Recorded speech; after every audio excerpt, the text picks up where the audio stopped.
안녕하십니까. 1월 2일 화요일 오전 11시를 막 넘겼습니다. 그러니까 2024년 새해가 밝고 오늘 이틀째 아침을 맞이했습니다. 그 지난해에 박찬종 TV를 열성적으로 응원해 주시고 구독해 주시고 시청해 주신 모든 이들에게 감사 인사를 올립니다. 여러분 금년 한 해도 청룡의 해라고 하니까 청룡, 희망과 발랄함을 상징하는 금년이 용띠, 그 중에서 청룡의 해라고 하니까 여러분 하시는 일마다 모두가 만사형통 하시게 되기를 간절히 기원해 마지 않습니다.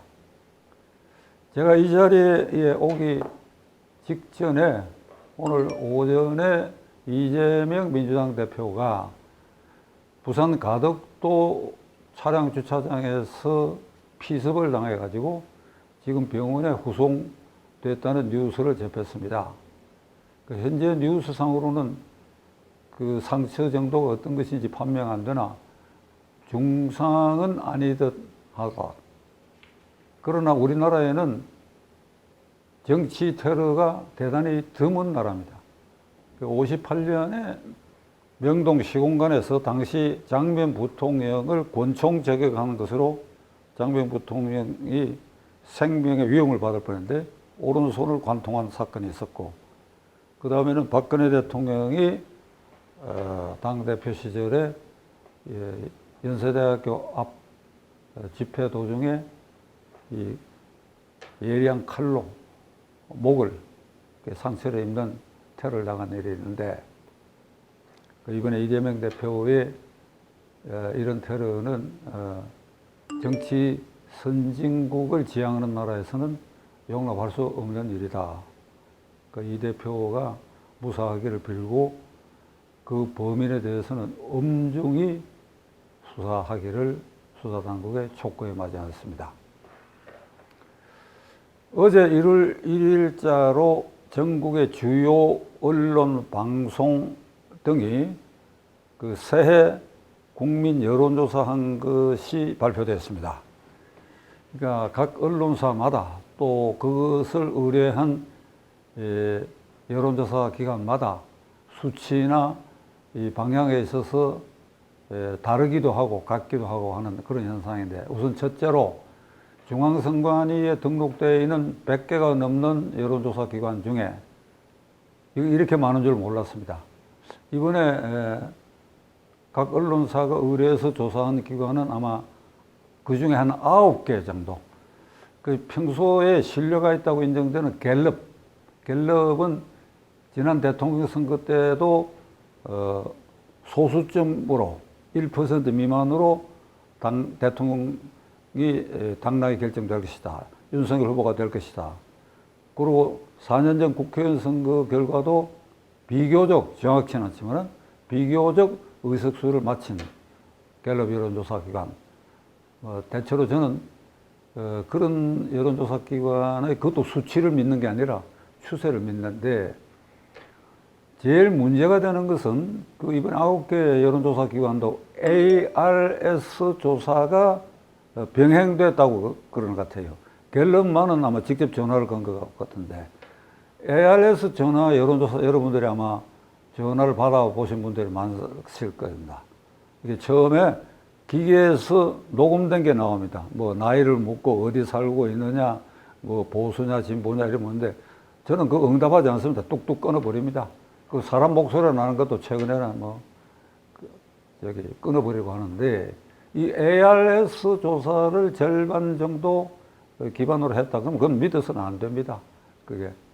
ARS 조사는 결국 응답자가 누군가 하면 가령 민주당이나 국민의힘당의 아주 열성 지지자들이 거기에 응하는데, 열성 지지자의 강도는 민주당 이재명 파가 훨씬 압도적이니까 그게 믿을 수가 없다.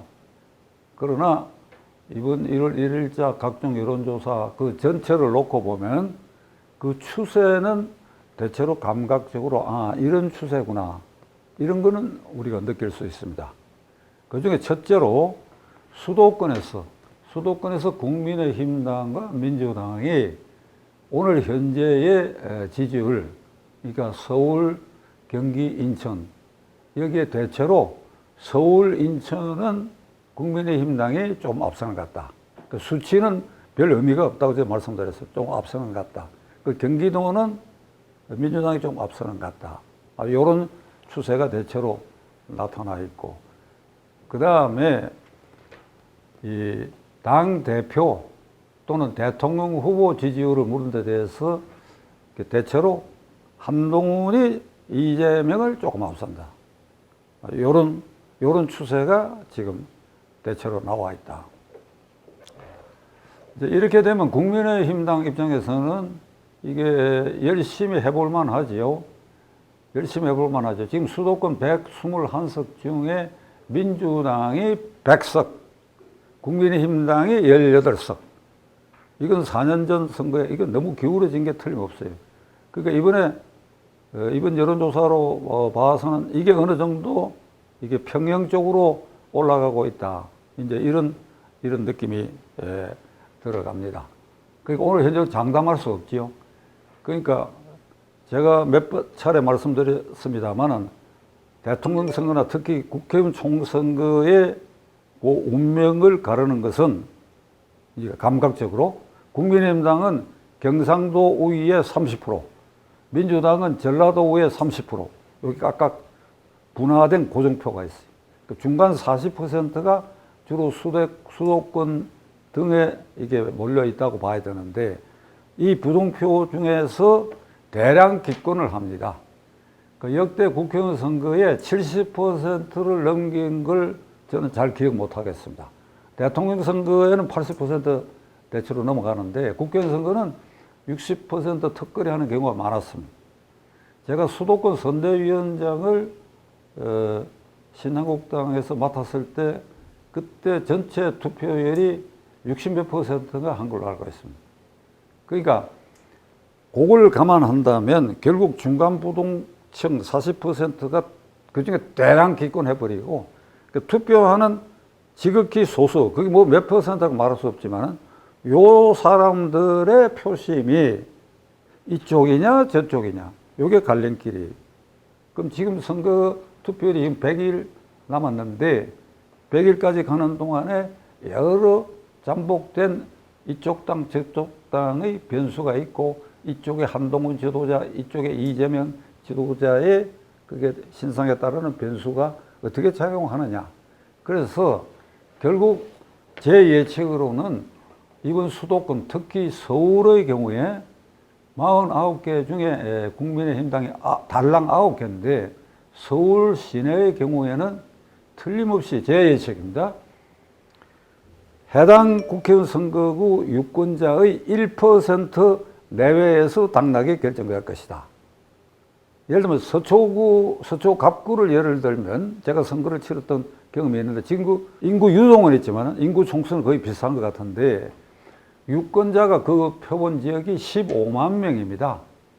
거기서 뭐 한 70% 가까이 투표하게 되는데 요 미세한 차이는 15만 표의 1%, 그러니까 1,500표가 되지.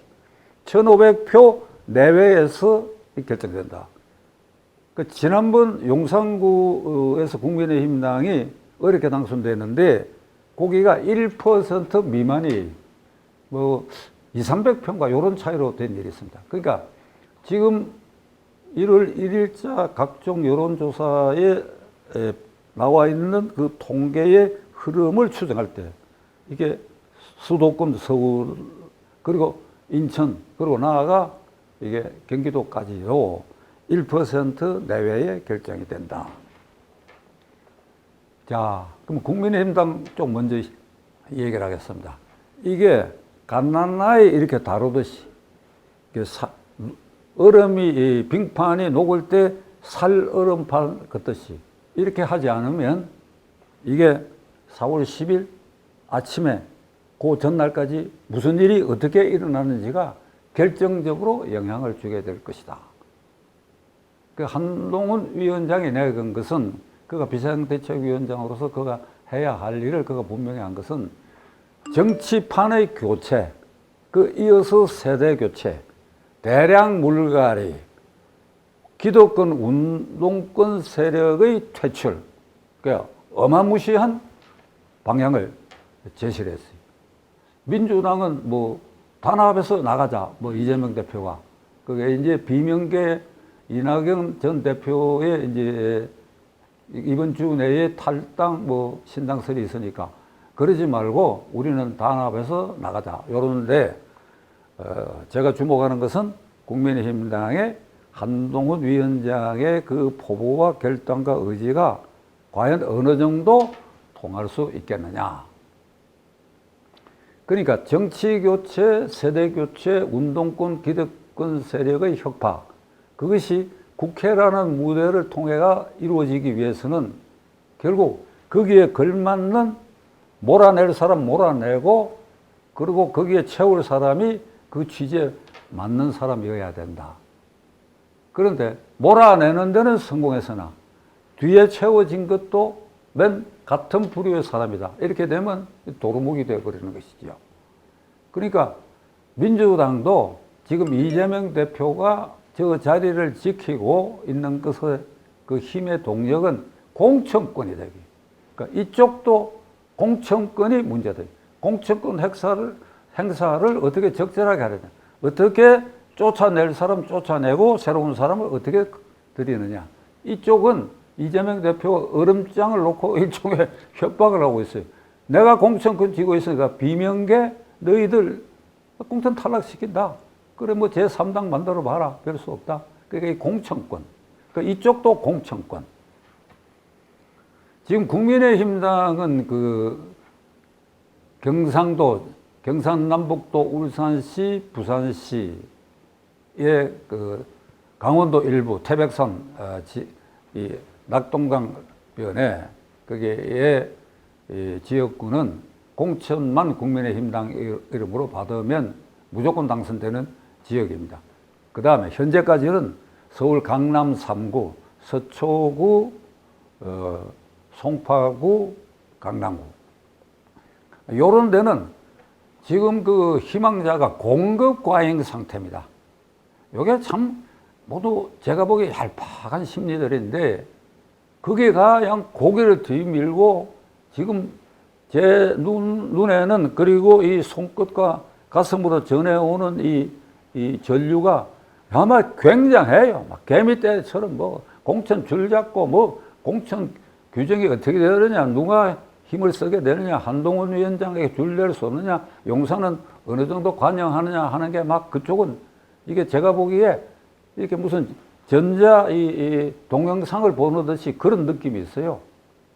예를 들면 특정인 이름을 굳이 말하지 않겠습니다만은 윤석열 정권 1기 중소기업 벤처 장관을 한 여성 무슨 과학자 출신인데, 여기 한 달여 전에 개각에서 이제 물러났어요. 그렇게 하면 국회의원 하고 싶은 모양인데, 페이스북에다가 강남구 서초구를 지금 알아보고 있는 중입니다. 여기 글을 올렸어요. 그게 그냥 직격탄을 맞았는데 무슨 소리냐? 국무위원으로 장관 1년 몇 개월 잘 지내고 이제 국회의원도 편안한 자리에 돼가지고 또 국회의원 해보겠다. 그리고 강남구다 서초구다 안전지대에 물건 고르듯 하느냐? 쇼핑하느냐 선거구를. 그랬더니 아뜨거로 싶은지 그 페이스북 언론 내린 기록이 있습니다. 대체로 이런 추세입니다. 그러니까 이렇게 당선 안정권 지역, 민주당도 마찬가지인데 이렇게 공천에 이렇게 공급 과잉이 생기고, 또 현역 의원들은 그걸 빼앗길까 두려워 온갖 짓을 다 한다. 그건 국민의힘당이나 이게 민주당이나 마찬가지다. 그러면 이 근본 원인이 어디서 이렇게까지 과잉 공급이 있고 안 뺏기려고 몸서리치고 그렇게 해서 당내 분열을 일으키는 요인이 되고 하는 그 이유가 뭐냐? 그 국회의원 자리가 문제다, 이게. 그 자리가 어떤 것이냐? 어마무시한 이 특권이 주어지고 있다. 불체포 특권에, 그리고 면책 특권에 물질적, 경제적으로 어마어마하게 큰 미국 상원의원, 의원회관 집무실보다 더 크고 화려한 의원회관이 주어지고, 교통비, 그 다음에 연봉 현금으로 어마어마하게. 그럼 추석 때는 추석 때대로, 또 뭐 때로, 그 해외여행도 여러 차례 하고, 그 금배지를 달고 어디에 나타나면 전부 이렇게 봐주고, 우리 국민들이 그 습성이 되는 것 같아. 국회의원들 욕을 하면서도 일단 국회에 나타났다 그러면 이 한 발 빼면서 이렇게 대접을 하게 되니까.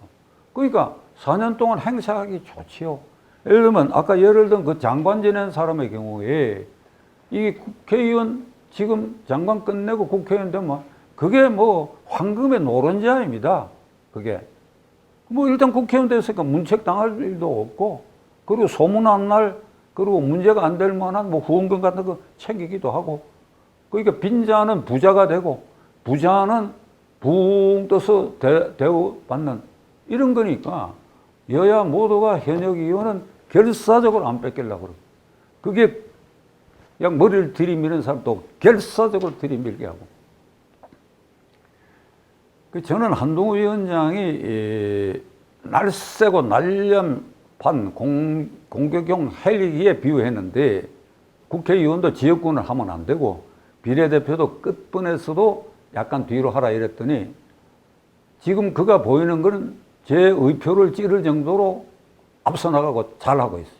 잘하고 있어요. 그런데 한동훈 위원장도 결국 이 공천권을 어떻게 개혁하느냐, 이게 그가 말하는 정치개혁, 운동권 개혁, 이런 신호가 되고, 그것은 민주당에도 영향을 줄 것이다. 그 민주당에는 지금 기대할 바가 없어요. 그 이재명 지도체제를 반대하는 분명한 의원들도 이 공천권에 발이 묶여가지고 여기에 언급주춤하고 이낙연을 따라가느냐 마느냐 이렇게 아주 계산들 하고 있어. 특히 전라도 의원들은 이제 이 이낙연 따라가가지고 성공하겠느냐, 이 광주, 전라북도, 전라남도 민심이 이걸 따라주겠느냐, 아주 지금 머리가 이제 복잡할 겁니다. 이 모두 복잡하게 된 근본 원인이 공천이고, 공천해서 국회의원 돼야 된다. 세상 없어도 국회의원 하던 사람 국회의원 돼야 된다. 그리고 처음 해보는 사람은 그게 들이밀고 한번 해보고 싶다. 이게 7, 80년대에는 이런 현상이 없었습니다.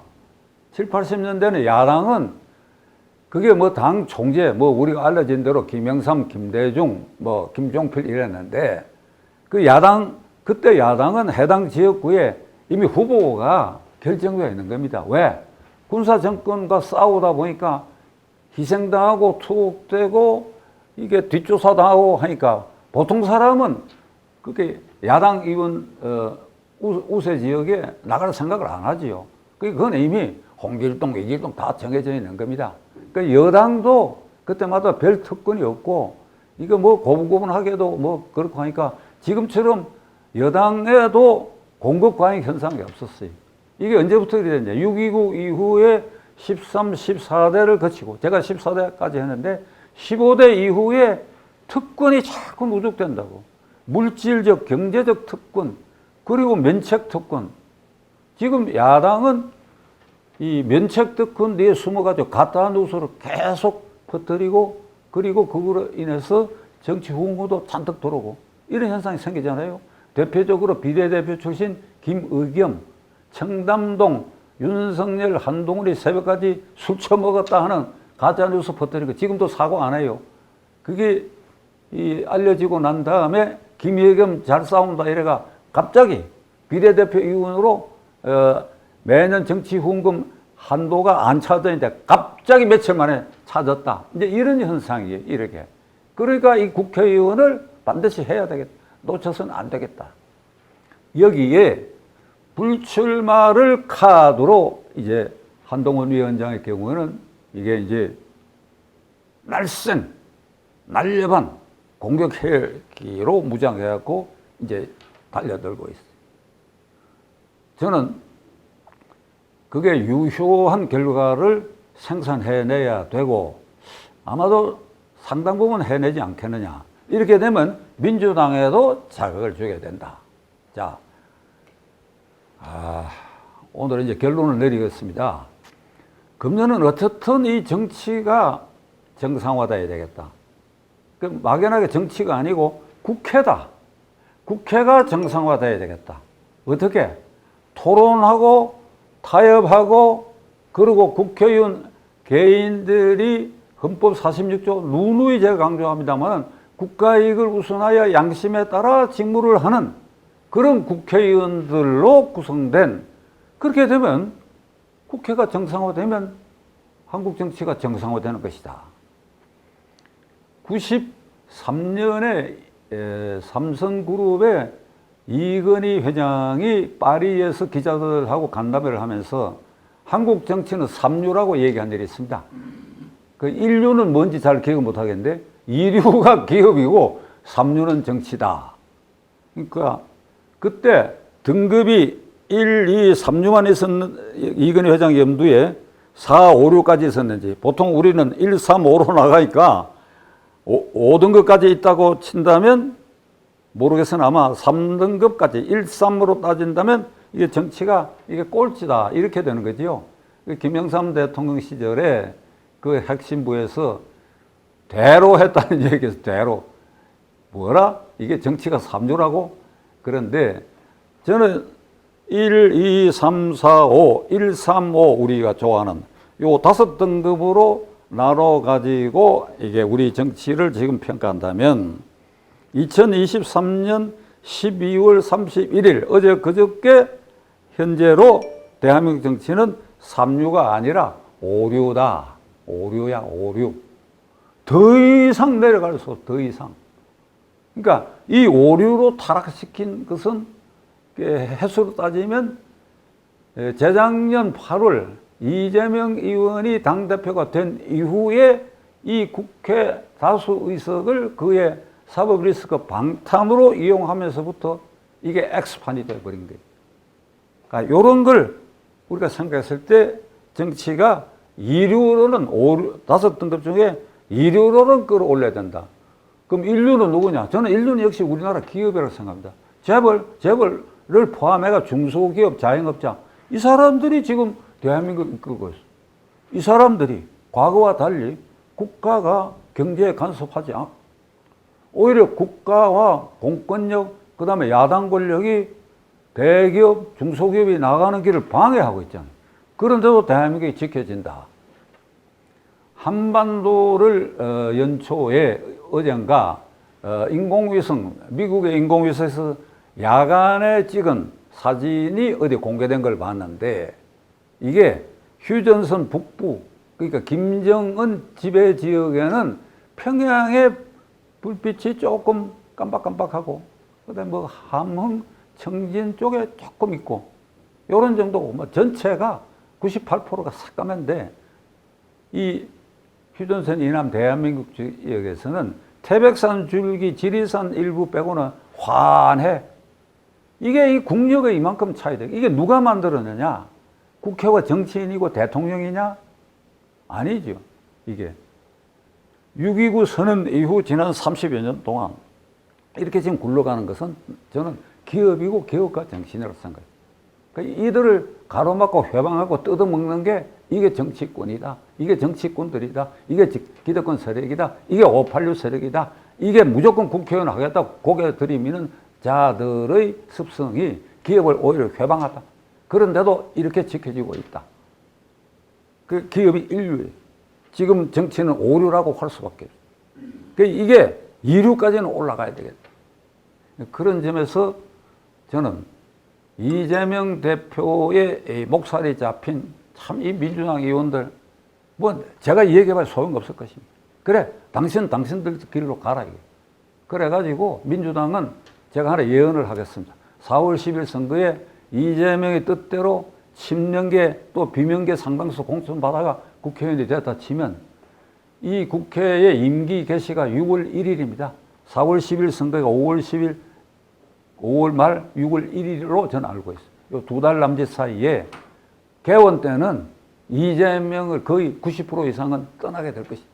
이게 안 되겠다. 나는 이제 국회의원 됐다. 당신은 물러나라. 이렇게 될 것이다. 그걸 이재명이 깨닫고 있는지 모르겠어요. 이게 권력의, 정치 권력의 속성이 돼요. 그 다음에 한동훈 위원장 측은 과감하게 나가요. 과감하게 나가야 할 거 이제 결론에서 하나 붙이겠는데, 이 김건희 특검법, 아마 대통령이 뭐 내일 기자회견도 하고 이런 자리에서 어떤 그 자신의 그러니까 가족 문제니까, 부인 문제니까 특검법을 거부하는데, 거부하는 취지와 향후에 대통령의 어떤 이 문제를 극복하는 방안을 제시한지 지켜봐야 되겠습니다만은, 이건 거부해야 할 것이 여러 차례 말씀드렸습니다만은 가장 악질적인 위헌적 요소를 담고 있고, 그 다음에 지금 우리가 보도된 것으로 알고 있는 것으로는 도이치뱅크스, 그게 무슨 자동차 매매 거래 이렇게 서비스 회사 같은데, 거기에 김건희 주주가 주가 조작의 주범의 공동 정보입니다. 이렇게 된 건데, 그게 문재인 정권 때 여러 번 말씀드렸죠. 1년 5개월 동안 조사해가 무혐의다. 남편이 검찰총장은 식물 상태로 묶여 있었다. 그런데 그건 공소시효가 지났어요. 공소시효가 지난 걸 특검한다 그래가 끄집어내는 법이 어디 있냐. 그러니까 특검법은 김건희에 관한 일체의 사건, 이렇게 돼 있어. 일체의 사건. 그것이 주된 것이 아니다. 일체의 사건. 그 중에 가장 아까 말씀드린 부동표, 미세한 부동표의 갈림길에 결정적, 국민의힘당 윤석열 대통령 쪽에서는 부정적 요소가 되는 재미 목사 최재형이 서울의 소리라고 하는 좌파 매체의 사주를 받아가지고 거기서 사다 준 무슨 명품 가방을, 그러니까 손목시계형 촬영기를 차고 가가지고 거기서 김건희 여사에게 전달하고, 그 전후 과정에 사정과 대화 내역이 녹음된 거, 이걸 이제 퍼뜨리고 오마이뉴스가 대대적으로 보도하고 한겨레 신문이 앞장서서 하고 있다. 제가 서울 중구에 살고 있습니다. 중구. 그 아파트 단지 가까운 내거리에 한 열흘 전서부터 어떤 프랑카드가 걸렸느냐. 요새는 뭐 프랑카드 전쟁 같아요. 근데 딱 눈에 띄는 게 어떤 프랑카드냐. 윤 대통령은 김건희 특검법을 받아들여라. 거부하면 안 된다. 그러니까 윤은 특검법을 받고 김건희 여사는 명품 가방 돌려줘라. 그러니까 윤 특검법 받고 김 명품 가방 돌려줘라. 또 진보당 이름으로 해요. 진보당. 그러니까 민주당 이름으로 안 된 것 같은데, 근데 전국 각지에 부산 같은 데도 제가 확인해 봤더니 명품 가방 얘기는 없는데 특검법 반대라고 하는 아주 도배들을 하고 있다는 겁니다. 요게 아주 감정적으로 자극하는 부분이야. 제 가까운 측근들도 이렇게 얘기를 해요.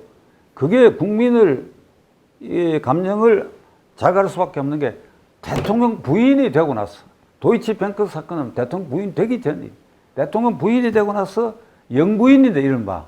그런 어떤 선물을 부주의한다 하더라도 받느냐. 요거예요, 요거.